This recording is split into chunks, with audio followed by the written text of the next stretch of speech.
అంటే జనం.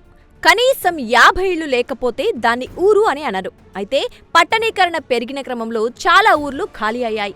బతుకు తెరువు కోసం అక్కడి జనం పట్టణం బాట పట్టారు. అయినా కానీ పెద్దలు అక్కడే ఉండి వ్యవసాయం చేసుకుంటారు. ఇక ఏదైనా పండుగలు పబ్బాలు వచ్చాయంటే పట్టణాల్లో ఉన్న వాళ్లంతా తమ తమ ఊరి బాట పడతారు. దీంతో ఊరు కలకల్లాడుతుంది. కానీ తమిళనాడులోని ఓ ఊరిలో ఒకే ఒక్కడు నివసిస్తున్నాడు. ఊరి నిండా ఇళ్లు ఉన్నా నివసిస్తోంది మాత్రం ఒకే ఒక్కడు. ఇది కాస్త సోషల్ మీడియాలో ప్రచారం కావడంతో అధికారులు ఆ ఊరికి పరుగులు తీశారు. ఇంతకీ ఊరి జనం ఏమయ్యారు, ఎక్కడికి పోయారు, ఒక వ్యక్తి మాత్రమే ఆ ఊర్లో ఎందుకు నివసిస్తున్నాడు తెలుసుకోవాలంటే లెట్స్ వాచ్.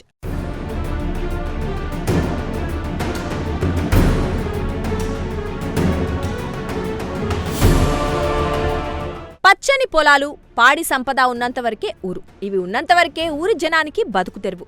కరువు ఎంట్రీ ఇచ్చిందంటే ఇక ఆ ఊరు చిగురుటాకులా వణికిపోతుంది. ఎక్కడా లేని కష్టాలు ఆ ఊరి జనాన్ని చుట్టుముడతాయి. తినడానికి తిండి, తాగడానికి గుక్కెడు నీళ్లు దొరకవు.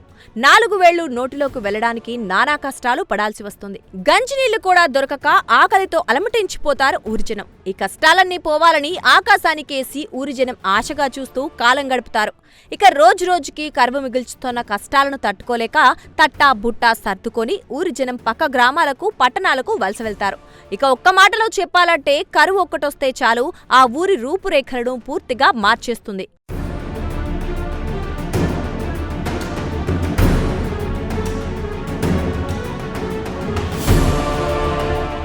ఇక ఇలాంటి కరువే తమిళనాడులోని శివగంగై జిల్లాలోని నాటకుడి గ్రామాన్ని కాటేసింది.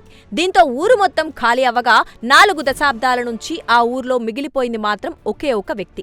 ఇక వివరాల్లోకి వెళ్తే 4 దశాబ్దాల క్రితం ఆ ఊరు పాడి పంటలతో గొప్పగా బతికింది. సుమారు 200 జనాభా ఉన్న ఆ గ్రామంలోని అందరికీ చేతి నిండా పని ఉండేది. కానీ కరువు కాటేయటంతో గ్రామంలో పంటలు లేకుండా పోయాయి. పశు పోషణ మీద కొంతకాలం ఆధారపడినా క్రమంగా అది తగ్గిపోయింది.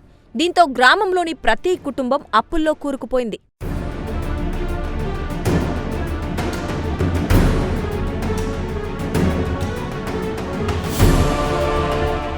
ఊళ్ళోని యువతీ యువకులకు పెళ్లిళ్లు కావటం అసాధ్యమైపోయింది. దీంతో పని కోసం ఊరి జనం తలో దిక్కు పట్టిపోయారు. ఊళ్ళో ఉన్న ముసలివారంతా ఒక్కొక్కరిగా కన్నుమూశారు. ప్రస్తుతం ఒకే ఒక్క వృద్ధుడు తంగరాజన్ మాత్రం పుట్టి పెరిగిన ఊరిని వదిలిపెట్టలేక కష్టమైనా అక్కడే ఉంటున్నాడు. తమ ఊరివారు ఏదో పని దొరుకుతుందనే ఆశతో శివగంగై, తిరుచి, చెన్నై వలసపోయారని, గ్రామంలో గత నవంబర్లో కుటుంబ కలహాలతో ఓ హత్య జరగడంతో మిగిలిన వారు ఊరొదిలిపోయారని ఆ వృద్ధుడు కంటతడి పెట్టుకున్నాడు. తనకు కుటుంబ సభ్యులెవరూ లేరని, దీంతో తాను ఇక్కడే ఉంటున్నానని తెలిపాడు. అయితే మీడియా ద్వారా గ్రామ పరిస్థితిని తెలుసుకున్న అధికారులు ఎందుకిలా జరిగిందని ఆరా తీసి తెలుసుకున్నారు. ఏది ఏమైనా కరువు పచ్చని ఊరిని కాటిలా మార్చేసింది.